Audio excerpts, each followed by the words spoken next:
All right, 1917. This movie is pretty much two friends who are presented a task to deliver a message to another battalion of soldiers to warn them that they're about to go into a deadly trap. Now, they have to cross through so much no man's land, enemy bases, and it's pretty much just their journey to get there. All right, how are you, buddy? I'm doing all right. I hope you are well too. 1917.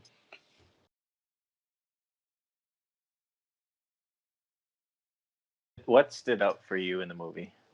This is getting cliche though because we're watching every movie so far and we're like, I loved it. But I think it's inevitable we're gonna like it because they're up there for a reason. But Yeah, there's no movie we're gonna say we didn't like. We're doing yeah, the top 250, yeah, it's inevitable. I doubt there's unless gonna we're doing Avengers, right? where those random power spikes happen. I don't know. Are they on the list? Yes, They are. Okay, so we'll talk about that then. But for this movie, why I like it is because I think I'm not sure what else is on the list when it comes to war movies, but this one in particular had a very uh, unusually fast pace that I'm used to. Because the most iconic war movies that I've ever come across, and I think some of them are probably on the list. yeah, they're Uh, Saving Private Ryan. Ryan. okay, I felt that this one was a lot more faster paced. Hmm. It didn't need to exaggerate the horror of war, which I think all the past movies have already done so well. But I think the director recognized that I don't think we need to be reminded because by this time we know. I really love this movie. I I, really enjoyed it. This movie is one of those movies where you can immerse yourself in the story and in the movie, and just zone out and lock in.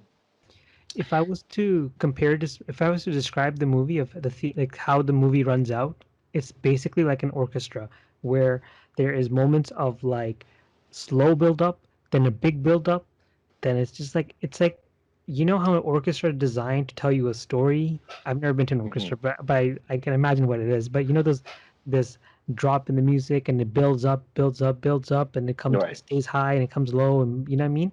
That's what Hmm. it was like, and and that's what you know what. Yeah, you're right. Being immersed in it was probably one of that reasons because it was like this one long take that was just perfectly with the highs and lows, and it would just fit in so well.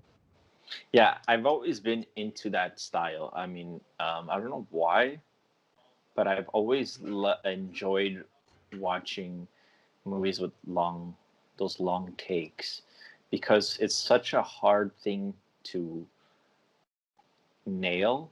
It's a hard thing to do it well. Anyone can do it, but to do it well and to pull it off the way that they pulled it off was amazing. It's something so hard to do. These actors, the main actors, they took 6 months to rehearse the movie before shooting started. 6 months. That's So, amazing. uh, because of these long takes, it's almost as if it was a theater, because they they were such long takes, and they you couldn't really cut. If there was a mistake, you had to keep going. Um, but and for them to shoot it that way, that's why it was so easy to immerse yourself in it and to really relate and feel like you were a part of these men in this story. Yeah, and you know one thing I'm going to point out to you is that the focus on long takes, I've only you know there's some things that you never notice. I've only noticed that once you started pointing them out to me. And I know you did that in our first episode, uh, 12 Angry Men. You Mm-hmm. mentioned that. And it's amazing that these things exist, like, you know, what the long take. And they all, each unique way of directing and just how you want to present the story, they do something to you, like either subconsciously or emotionally. You may not notice it, but but understanding what made it feel that way to you for you one of the things that I picked up from listening to you was, which I've never really noticed on myself, was long director takes, and what does that do for you? You know, and I think in my personal experience, and this experience may be different for everybody else though, uh, you feel like you are part of it. That's what long takes do, is because of that long scene. It's just that you're in that moment with them, and that's, I think, Mhm. that's how I feel when I see long takes in movies.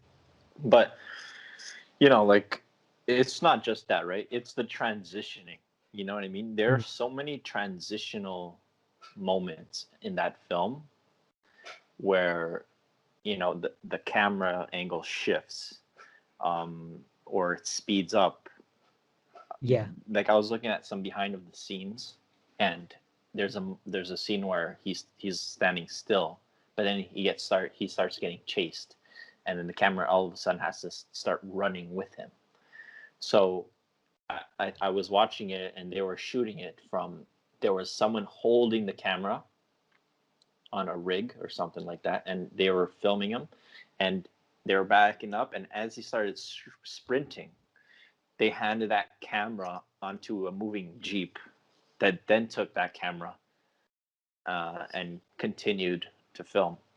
So it's just those transitions uh, were just so well done, and yeah, like I said, a movie needs to be cut sometimes, or most of the time, um, and that's why they have it there. But when there's a movie that does it this style, which is not very usual, it's really nice to see. yeah, and I think that's what you nailed it when from the thing that I noticed too was the when I mentioned the orchestra, is this transition from slowing down, speeding up, and I think it was just so perfectly executed, because Choreographed, yeah. yeah, it just felt so natural and crisp, smooth in together. It's like one of those. It's like going to like a party and your DJ basically like transitions to the next song flawlessly, that you don't even notice that the transition has happened. You Mm-hmm. know, it was like, it almost felt like that you don't feel like a break. But no, it was thoroughly enjoyed, and it's a very different take from the movies that I'm used to. I know I mentioned that earlier too, um, because I think that uh, I think they skipped past a lot of the sad parts of the movie, because I think they respected the fact that you should know by now. And I say this because can we start talking about the sceneries of the movie and everything? Yeah, just wanted to finish off with that directing thing, directing aspect. It looked like it was only two shots in that film, right? Yeah, One take until the pitch black, and then another take. But I've learned that there was a dozen cuts in that movie, invisible cuts that were made that you wouldn't be able to notice. It would be invisible to our eyes. But I when I watched it for the second time, I noticed when these happened, at least two or three. Um, it would happen when if someone cuts in front of the camera, and just if they're walking in the trenches and someone walks in front of the camera, they were probably able to do an invisible cut there and start another take from there. So, but you would never notice. So, although it looked like there was only two shots, it was there was like a dozen cuts. The shortest unbroken shot was 39 seconds long, and the longest was 8 minutes and a half long. So 8 minute and a half long scene. That was the longest one so or basically, shot. even though it may seem that it's a one great take, but obviously the reality is that there were cuts obviously done, which is natural for any movie. You're not in a theater, but Hmm. it was flawlessly done. And I think that's the point that Michael, you're trying to make, right? That it's just that Yeah, you may not see it though, but it seems so. They've convinced us so well that this is a one take movie, because exactly. everything is done so smoothly in how the movie is portrayed and how the plot is unfolded in front of our eyes. Uh, so While maintaining beautiful cinematography. You know what I mean? because Yes, it did also win best Oscar for cinematography. and I want to transition into that because that's one of the first things you notice in the movie, and without ruining the movie though, and I think as expected from a war movie, is just that I liked that it almost had like a linear. It was a very linear movie, right? You're progressing with the protagonist, but I love how it starts off in the scene of serenity and this calmness and like this is natural beauty. You start from there, and Hmm. then every step you just things get grimmer and grimmer. But it wasn't that they're trying to show that it's sad. They're just trying to show us reality of how dark it is. It's just that I feel like every few steps the conversation gets darker. Then they start talking about, and the scene around them gets darker too, like from the people who are from the in the reserves to the people who are in the front line and in the really front line, and then the areas which are not occupied by any human being at like no man's land. So Right. that transition was like, I mean, as sad as it was beautiful. Like it's just that because it just it just showed you the reality of war in a very simple way, in a very simple but effective way. Yeah, it did keep you engaged throughout the movie. It did a really good job in keeping you engaged and always wanting to know what's going to happen next. And there are movies out there that you can't watch further. Now I know I mentioned this in our last episode of 12 Years of Slave, where I'm not denying the fact that it was one of the like an amazing movie, but it's just that my I couldn't stomach what was going on, so I had to take a break. Right now, if you're in the theater, you would not be able to do that. But the luxury of watching it in your own comfort of your home, you can pause certain things, right? But I don't think this is one of those movies that I could pause because I was so thoroughly engaged with what's going on. Hmm. The objective was clear. We know what's going on, but we're so anxious to see what will happen next, right? Did you notice any themes in the movie? I have some written down. Well, we'll start with yours. The main theme I have is friendship. Mm. You know, or selflessness. Just there's so many scenes that really showed how you should handle being. There were so many scenes where it showed how to be a friend to somebody. The scene where you know they almost die, and the scene where something happens and he was asking him, "Do you want to go back? It's okay if you want to go back." And he didn't want to be there, and he still said, "I'm not going to go back. We'll just keep going." Um, or the scene where he's trying to give the German some water, instead of trying to kill him. Um, giving some milk to the baby. All these scenes of selflessness, that stood up for me. The friendship aspect and not being selfish. Yeah, it's definitely one of the strongest theme there, and I'm trying to, for the lack of better words, verbalize my thought on the movie because uh, I don't think I have the right word in my head at the moment. But I will say this: that there is an aspect of expectation versus reality. And I would say that there are moments where I know you mentioned some of them too, and I'm not going to explore them further. When the audience watches the movie themselves, they'll probably pick it up.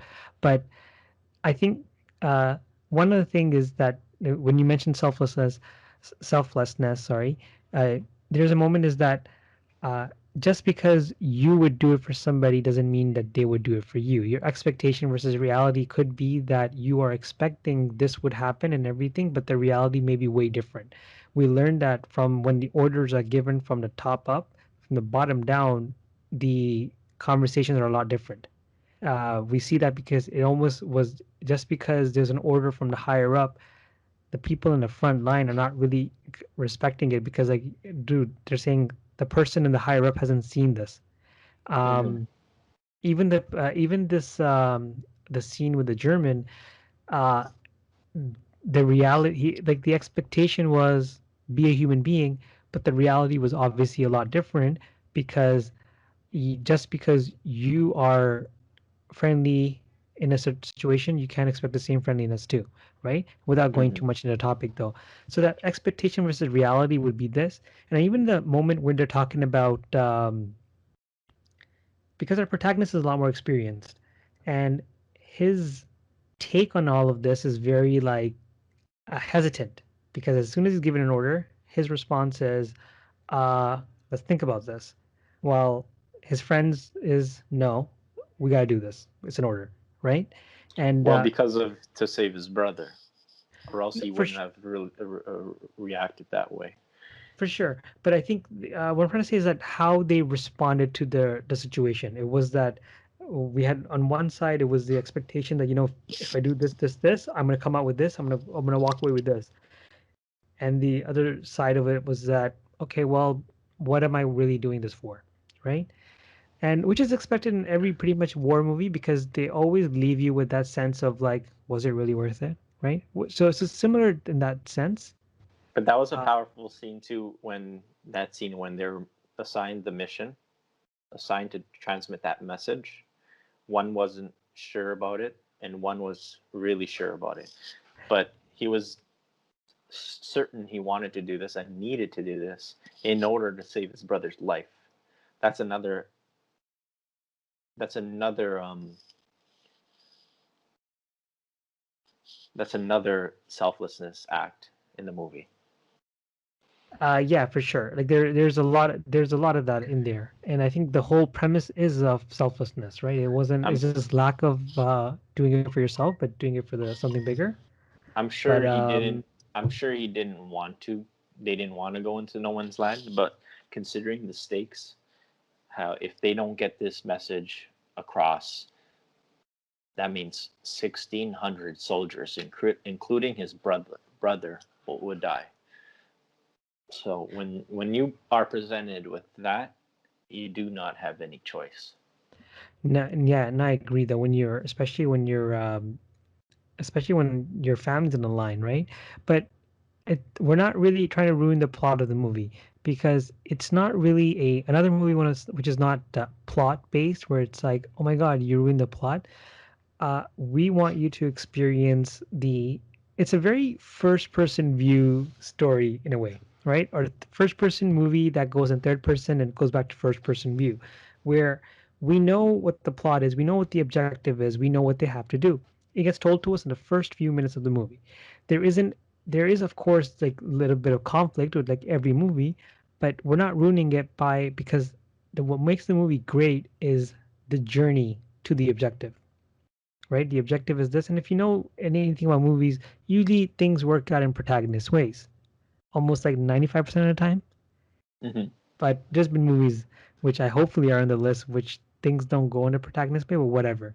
But in this one, everything is clear cut, but it's the journey that makes this movie great. Yeah, and I think even the sound, the soundtracks were really good. Made the movie more dramatic as well as, and in the end when he's running through the field, um, when he hits the other soldiers and falls down, that wasn't a part of the script. And then they just kept it in. They just kept on rolling, and he wasn't supposed to hit anybody and fall down, but that's just the way it happened. It's And kind of yeah, cool. and I think it fit in really well with what was going on because it almost felt like mental exhaustion and given up and I just want to do this. Okay, I have no choice. I just have to do this, right?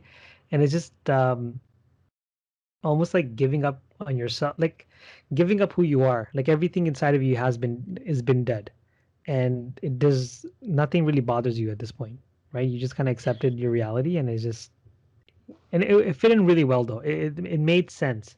Everything that was going on, it was perfect sense. Like it fit in really well. But they didn't have. Yeah, it's important to know that these people didn't have any sort of choice. You know, That is one really good they're point. they're put in situations where they just have to keep going and sacrifice everything in order. Yeah, It's high stakes, high reward.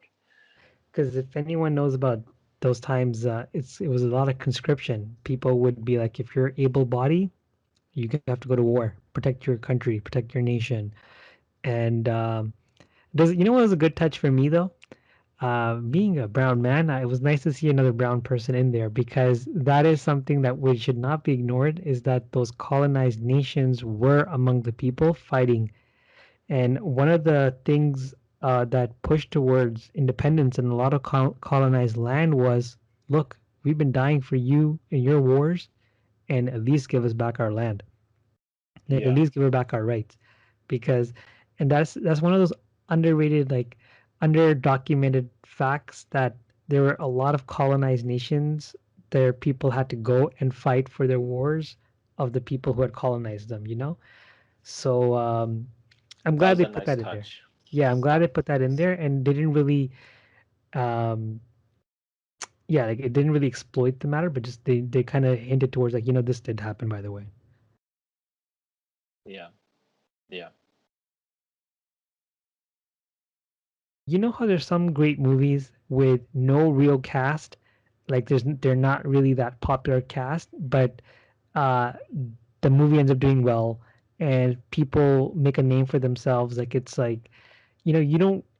And a lot of times you don't need great actors to make great movies. If you have great directing, great plots, and great Story.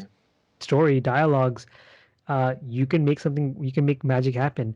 And it almost seemed as if that you didn't really need that high status of acting in there, but they, But I will say that these actors were phenomenal. oh yeah, 100%. I thought that you didn't, we could have ended the movie with those actors in the movie and we would have gotten a great response. And I'm not trying to discredit any of them. It's just that everything was so exceptionally done by them throughout the whole movie that even if they ended it without the interjection of an A status celebrity, uh, it would have been perfectly fine on its own too. Yeah. I want to add this line to end it off to say that um, there isn't much detail required to end this movie to talk about this movie though. Uh, when it comes to entertainment value, this is like 10 out of 10. When it comes to like any deep things to look out for, I don't think it really matters because unlike, in movies in the past, having some knowledge would help to understand why this is going on, but this one is pretty clear cut. The movie is presented in a very simple manner, but is done perfectly. Yeah. No, that pretty much sums it up. All right. We'll get to you guys on the next movie. Thanks for listening, Thanks so much. and we'll see you guys next time.